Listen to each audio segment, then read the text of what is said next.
I want you to meet Gloria. Gloria was 69 years old when she woke up on a Tuesday morning in March and reached across the bed for her husband of 44 years. His name was Charles. He was 72. He was warm, but he wasn't breathing. He had been right there beside her all night. She had been sleeping. He had been dying, and neither of them knew it was coming. Charles had been snoring for years, loudly, disruptively. Gloria had tried earplugs, had nudged him countless times in the night, had even moved to the guest room on particularly bad nights. But snoring, she thought, was just something older men did. It was annoying. It was not dangerous. That is what she believed. That is what nearly everyone believes. And that belief cost her husband his life. I'm Dr. Sandra Whitmore, and I've been a cardiologist for 23 years. And I need to tell you right now, before we go another second further, that what killed Charles is happening in bedrooms across this country every single night. Not loudly, not with warning, just quietly, during sleep, in a body whose owner had absolutely no idea that every night represented a gamble. Before we go any further, I'm begging you, subscribe to this channel right now, because what I'm sharing today could save your life or someone you love, and share this video. Share it today. Before the end of this video, you will understand exactly what is happening inside bodies while they sleep, why the hours between midnight and 6 a.m. are the most dangerous hours of the day for certain seniors, and what 5 things you might be doing right now, tonight, that are silently loading the gun. Let's begin. The nighttime danger. What almost nobody understands. Most people believe that sleep is the safest time of day.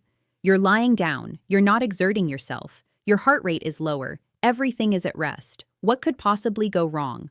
I used to have patients say this to me. Doctor, I understand the risk during exercise, during stress, during arguments, but I'm sleeping. How can sleep be dangerous? And I would sit with them and I would explain something that fundamentally changes how you think about nighttime, aging, and your heart. For a healthy person, sleep is restorative. Blood pressure dips, the heart rate slows, the cardiovascular system gets a window of recovery that it uses to repair and regenerate. But for seniors who are unknowingly doing the things I'm about to describe, sleep becomes a cardiovascular stress test that repeats itself dozens of times per night, while their partners sleep beside them unaware. Research has confirmed something that should be on the front page of every health magazine in America. People who have a certain common condition, one that more than half of all seniors over 65 are at risk for, are dramatically more likely to experience sudden cardiac death during nighttime hours. Between midnight and 6 a.m., we know that heart attacks peak at 3 and 4 in the morning. We know strokes follow a similar pattern. And we know why. But we are not telling people loudly enough. Let me show you the first thing that caused Charles's death. And it wasn't just bad luck. Habit number 1, untreated sleep apnea, the silent cardiac killer. Let me tell you about Raymond first, because Raymond's story almost had the same ending as Charles's. And Raymond is alive today only because his doctor finally asked the right questions. Raymond was 74, retired police officer, big man, broad-shouldered, proud of his health. He had been snoring loudly for about 20 years. His wife, Pauline, had complained about it for 15 of those 20 years. She described it as not just snoring, but a kind of stop-and-start pattern.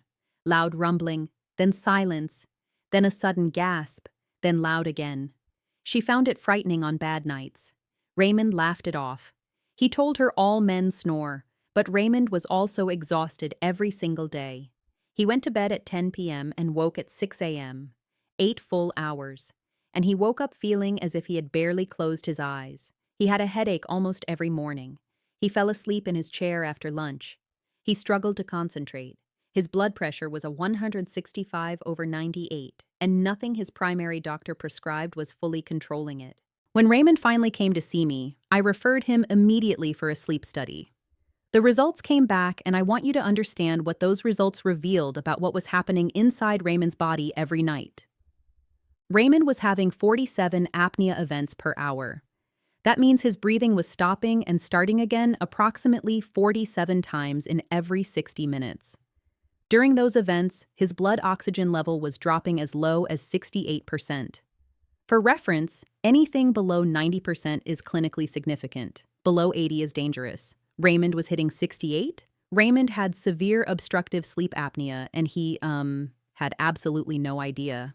Here is what obstructive sleep apnea is and why it kills. When you sleep, the muscles throughout your body relax, including the muscles in your throat and the base of your tongue. In some people, particularly as they age, as the throat tissues soften, as weight accumulates around the neck, this relaxation causes the airway to partially or completely collapse. Breathing stops. Oxygen begins to drop. Now here is where your body does something that seems heroic but is actually catastrophic when repeated dozens of times per night. The moment oxygen drops too low, your body's oxygen sensors, tiny organs called carotid bodies located in your neck, detect the crisis. They send an emergency signal to your brain. Your brain fires a massive stress response. Adrenaline floods your system. Your heart rate surges. Your blood vessels slam shut in a powerful constriction. Your blood pressure spikes. Some patients, when monitored overnight, show blood pressure readings of 200/110 or higher during these events. During sleep, while their hearts are supposed to be resting. This happens not once, not twice, but potentially 40 or 50 times in a single night. And then it happens again the next night, and the night after that, month after month, year after year. The damage to the cardiovascular system is staggering. Untreated sleep apnea increases the risk of heart failure by 140%. It increases stroke risk by 60%. It increases coronary artery disease risk by 30%. And perhaps most terrifyingly, it doubles the risk of sudden cardiac death. Research shows that people with sleep apnea are specifically more likely to experience sudden cardiac death during nighttime and early morning hours. Between midnight and 6 a.m., this is not coincidence. This is mechanism. This is 47 adrenaline events per hour, night after night, slowly but relentlessly destroying the electrical system and the muscle of the heart until one night it simply stops. More than 56% of people over the age of 65 are at high risk for sleep apnea, and up to 80% of moderate to severe cases go completely undiagnosed. Undiagnosed means untreated. Untreated means the damage continues every single night, in a bedroom, next to a sleeping partner who has no idea. Raymond was started on CPAP therapy. Within 3 weeks, his morning headaches disappeared. Within 6 weeks, his blood pressure dropped to 131/82. He told me he had forgotten what it felt like to wake up and actually feel rested. That feeling had been missing for 20 years, and he had simply assumed it was aging. It wasn't aging. It was his airway collapsing 47 times per hour in the dark. And now here is the connection I need you to make. This is the connection that brings us back to Charles. Charles snored, with pauses and gasps, just like Raymond. The pattern Pauline described for Raymond, loud, then silence, then gasp. That pattern is the sound of an airway collapsing and the body gasping its way back to consciousness. It is not normal snoring. It is an emergency. And Charles had been having that emergency every single night for years, without anyone understanding what it meant. Habit number 2, alcohol before bed, the thing that turns mild into deadly. Now let me tell you about Betty. Betty was 67. She was a retired librarian who had developed over the years a ritual that she genuinely believed was beneficial. Every night before bed, she had 1 or 2 glasses of wine, sometimes a small glass of bourbon. She had read that moderate drinking was good for the heart. She found it helped her relax and fall asleep quickly. It felt harmless. It felt, civilized. A little evening pleasure.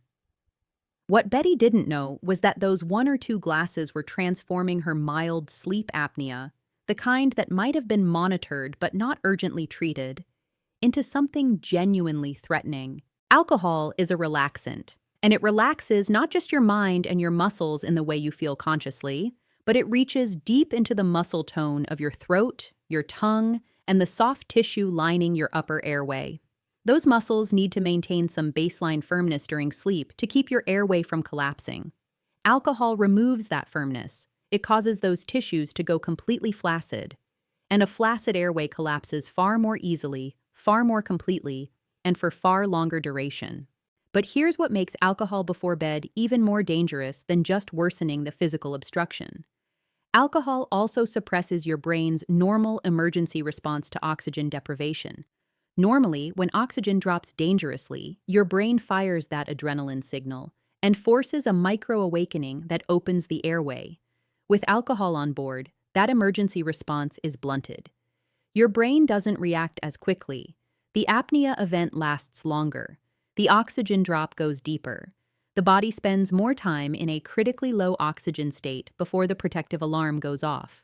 Betty was having oxygen levels drop to the low 70s during the hours after her evening drinks.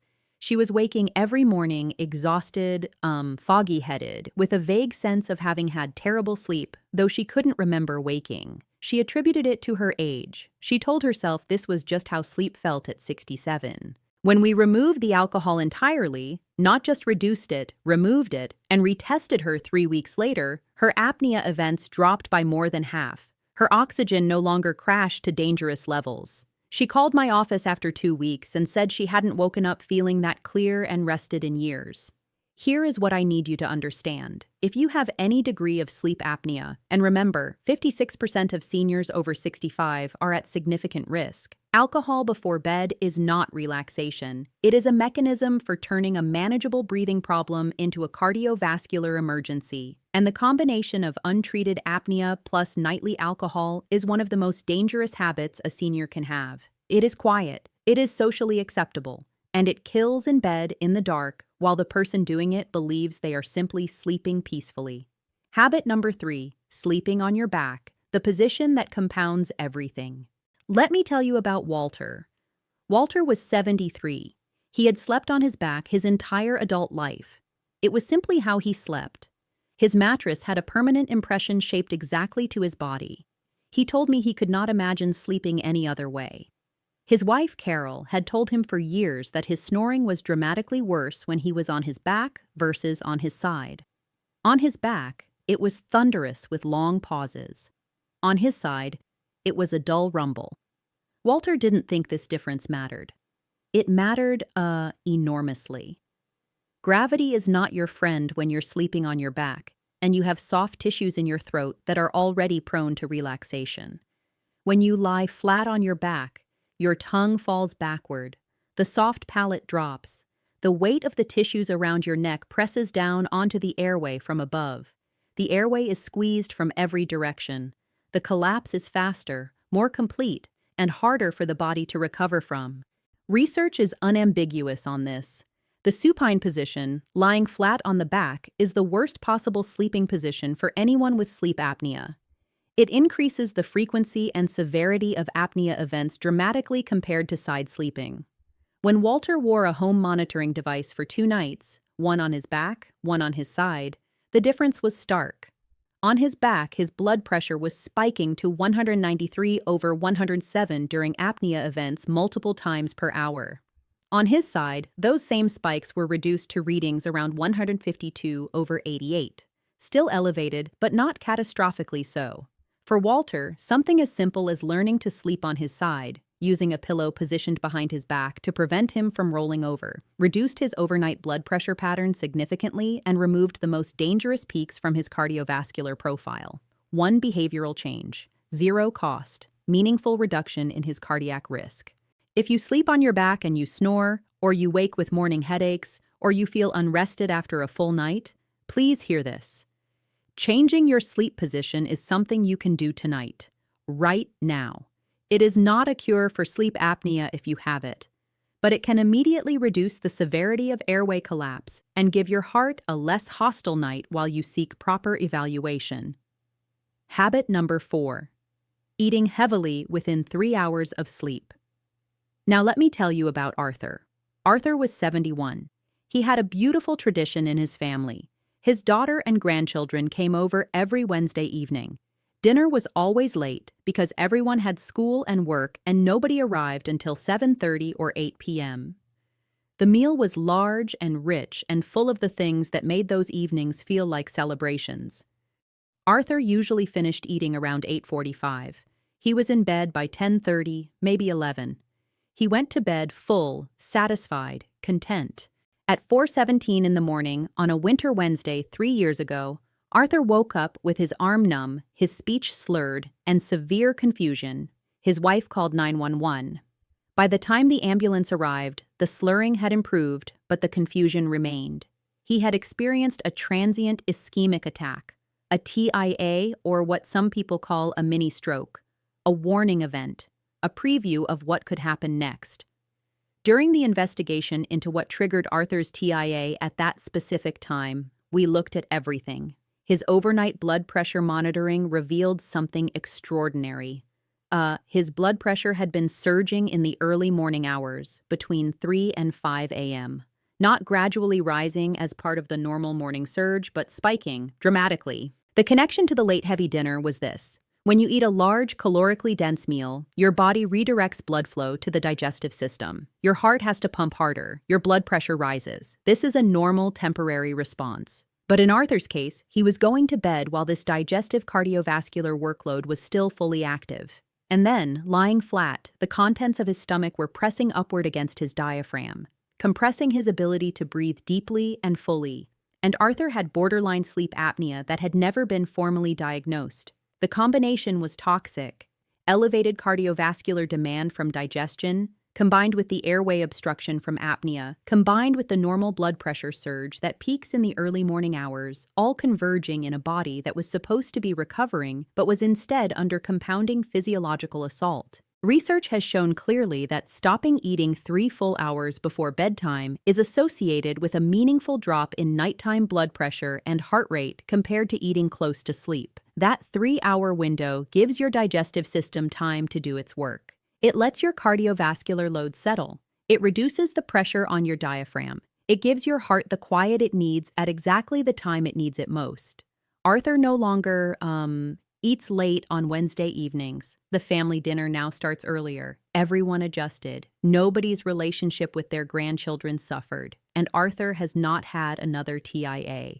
Habit number 5. Sleeping in an extreme bedroom temperature.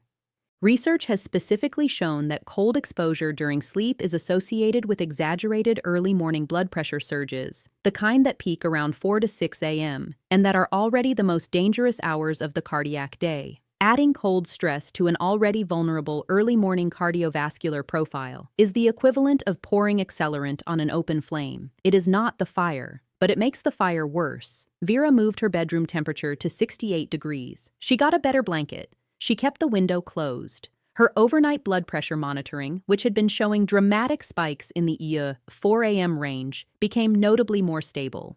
The early morning surge was still present. That is normal, but it was no longer catastrophic. The ideal sleeping temperature for seniors from a cardiovascular perspective sits in a moderate range. Not freezing, not overheated, just comfortably cool.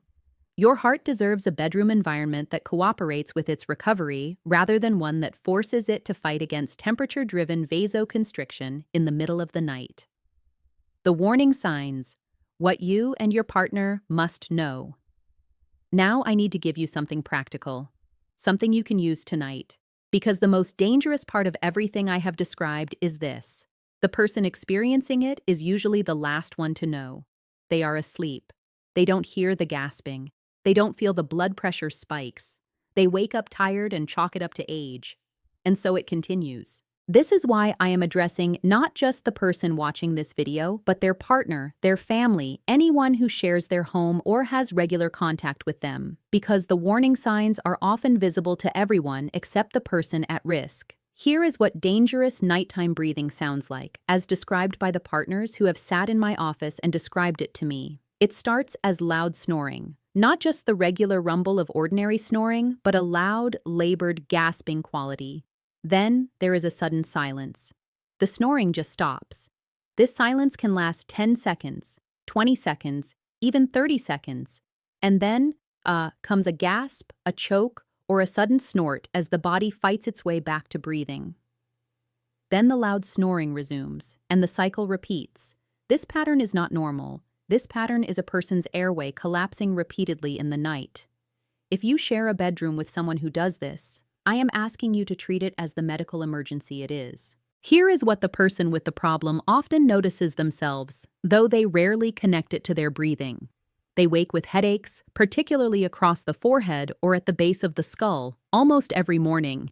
They feel exhausted after what seems like adequate sleep and cannot understand why. They fall asleep in chairs, during television, sometimes during conversations. They wake frequently to use the bathroom. This is often driven by apnea events, not just an aging bladder. They feel irritable, foggy, and forgetful in ways that have been gradually worsening for years. Their blood pressure is elevated or difficult to control despite medications. Any one of these symptoms in isolation might have an innocent explanation. But if you are seeing 3 or 4 of them together, and particularly if a partner is describing the stop and start breathing pattern, you are looking at a clinical picture that requires immediate medical evaluation, not next month, not at your next annual checkup. Now, the complete protocol, what to do starting tonight. First, talk to your doctor about a sleep study this week. Not someday. This week. If you have any of the warning signs I described, the snoring with pauses, the morning headaches, the exhaustion, the uncontrolled blood pressure, you need to be evaluated for sleep apnea. A sleep study can be done at a clinic or at home with a portable monitoring device. It is not invasive, it is not painful, and if it reveals sleep apnea, treating it with CPAP therapy is associated with a 55% reduction in dying from cardiovascular disease. 55%.